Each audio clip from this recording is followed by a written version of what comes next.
معكم هبة محمد. أهلا بكم في قناتي المتواضعة طبخة وشنطة. يا رب تكون قناة خفيفة على قلوبكم. النهاردة هنعمل مع بعض فراخ محشية ولا أروع. طريقة جميلة. طريقة خلطة الرز اللي أنا بعملها مختلفة شوية، بس جربوها بالطريقة دي مش هتندموا. تحفة ما شاء الله. احنا كنا يومها عاملين كمية فراخ. دي تربية بيتي يا جماعة. انا بتبل الفراخ، بشرت بصلتين عليهم ملح عليهم فلفل عليهم شوية خل وبهارات فراخ او بهارات او 7 بهارات، وبقلب الخلطة دي كويس قوي وبحطها على الفراخ وادعكهم بيها كويس جدا واسيبهم مع بعض شوية. ده بيدي طعم لحمة الفراخ تحفة. تعالوا مع بعض هنعمل خلطة الحشو. حط معلقة سمنة على معلقة زيت. الدنيا غالية يا جماعة، فبنحط معلقة سمنة بلدي صغيرة مع شوية زيت. الفراخ اللي انا عاملاها دي فراخ تربية بيتي، تربيتنا، بس للأسف يا جماعة هي الفراخ المرة دي ما جاتش معانا فاضطرينا نذبحها. حجمها صغير بتاع كيلو، كيلو الا حاجة بسيطة، كيلو وربع. قلنا نذبحهم حشو. حطينا شوية زيت، هنحط الرز. انا قلت لكم جربوا الطريقه دي مش هتندموا. انا بحط الرز على السمنه والزيت، اشوح فيهم شبه بحمره زي الرز الحبه والحبه.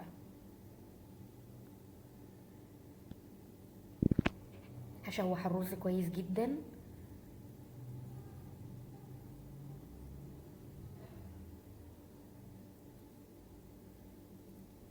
احمر، احط شويه ملح، شويه فلفل اسود، وسنه بسيطه جدا قرفه. سنه بسيطه بتفرق في الطعم. واقلب. بعد كده بجيب بصلايه بقوم مقطعها، والرز سخن بيتحمر كده، وبحط، طبعا احنا ما عندناش حاجه بتترمي، بقيه البصله حطيتها في الميه اللي هسلق فيها الفراخ. والكبد والقوانص قطعتهم برضو وحطيتهم على الرز وهو سخن لسه بيتحمر، وتاني اشوح وافضل اشوح فيه. وبعد كده لغايه اما ابص الاقي لون الكبده اتغيرت، وهضيف نص كوبايه ميه لان احنا عايزينه نص سوا. هنا جزر، حطيت في الميه جزر وطماطمايه وفلفلايه وزعتر. طبعا البصلايه اللي احنا كانت باقيه مننا حطيناها، نص ليمونه، روزماري، وهنحط حبهان وفلفل اسود حب وورق لورا. تمام. احنا الرز بتاعنا خلاص اهو بقى نص سوا اللي هنحشي بيه الفراخ. تعالوا نحشي مع بعض الفراخ. طبعا انا منضفه الفراخ كويس جدا ومتبلاها زي ما انتوا شفتوا في اول الفيديو. هنحشيها من جوه. انا بحط الفراخ وافضل ازق الرز من جوه عشان يخرج لغايه الحصاله من فوق، واحشي ما بين الجلد. هعمل واحده تانية. انا قلت لكم بسم الله ما شاء الله احنا عاملين كميه. انا حشيت كده ما بين الجلد، وزي ما انتوا شايفين انا بحشي في طبق بره الحله اللي انا عامله فيها الرز، عشان لما يتبقى رز اقدر اسويه. اللي هيتبقى من حشو الفراخ هسويه وهوريكم اما يستوي هيبقى شكله عامل ازاي. زي ما انتوا شايفين بكتف الفرخ كويس جدا.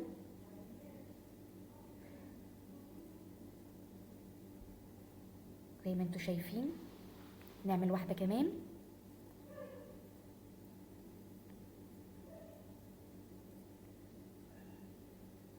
برضو بحشي ما بين الجلد واحشي بطن الفرخه، وافضل ازقه في الرز من جوه عشان يطلع من عند الحصالة من فوق.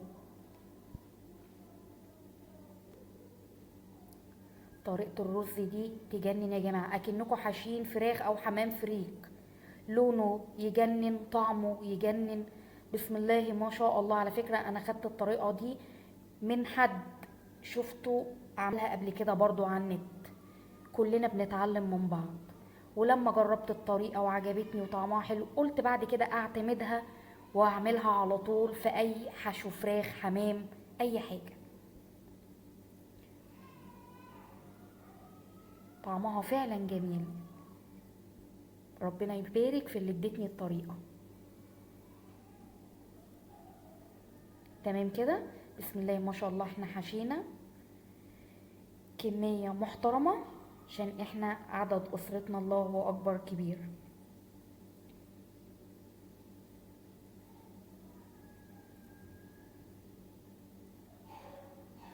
بسم الله الرحمن الرحيم، اللهم صل وسلم على سيدنا محمد وعلى آله وصحبه أجمعين. كتف الفراخ تمام كده، خلصنا الكمية بتاعتنا. بسم الله ما شاء الله، زي ما انتوا شايفين في حلة بقى اللي احنا حطينا فيها الخضار اللي هيتسلق فيها، البصل، الطماطم، الفلفل، الورق اللورا، الروزماري، الزعتر، فلفل اسود، حبهان، ونص ليمونة، وهنسيبها تستوي بالراحة كده. واحنا بنطلع الفرخة نشوفها استوت ولا لا من عند الجناح. تمام، استوت، ما خدتش ساعة الا ربع على النار من بعد الغلوان. سوري انا اسفة، الغليان. ده بقية الرز اللي اتبقى من الفراخ سويته. هنحمر فراخنا، بسم الله ما شاء الله، الله اكبر. فرخة ماسكة نفسها. لما تيجوا تحشوا فراخ او حمام ما تكبسهوش قوي عشان ما يفرقعش وهو بيتسلق. ما شاء الله، الله اكبر، اللون يجنن.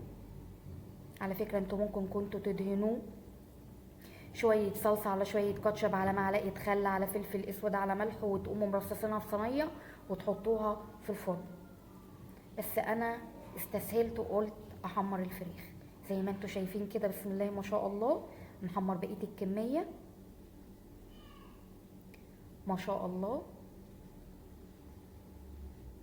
وهنعمل جنبها شوية سلطة خضراء، طماطم، فلفل، خيار، جزر، خس، شوية خضرة،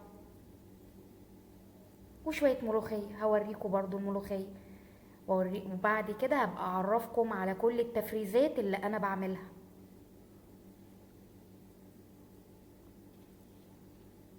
تعالوا نتبل مع بعض بقى البتاع. ملح، كمون، سنة شطة صغيرة بتخلي طعم السلطة حلو، شوية خل، نص ليمونة.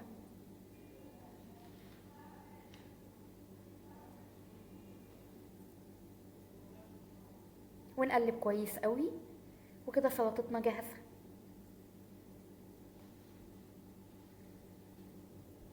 وحطيت شوية خضرة على فكرة، اللي عندك شبت على بقدونس على كزبرة.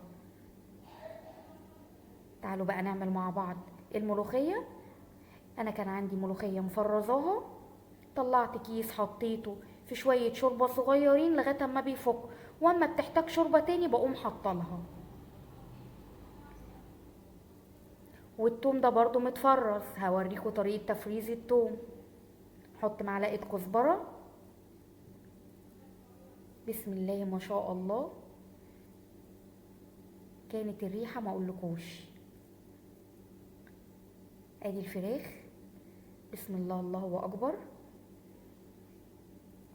ده ملح متبل، الملح المتبل ده يا جماعة بطرمونة كده لوحدها، ملح على فلفل اسود على كمون على بهارات على كل حاجة تتخيلوها. ودي ألف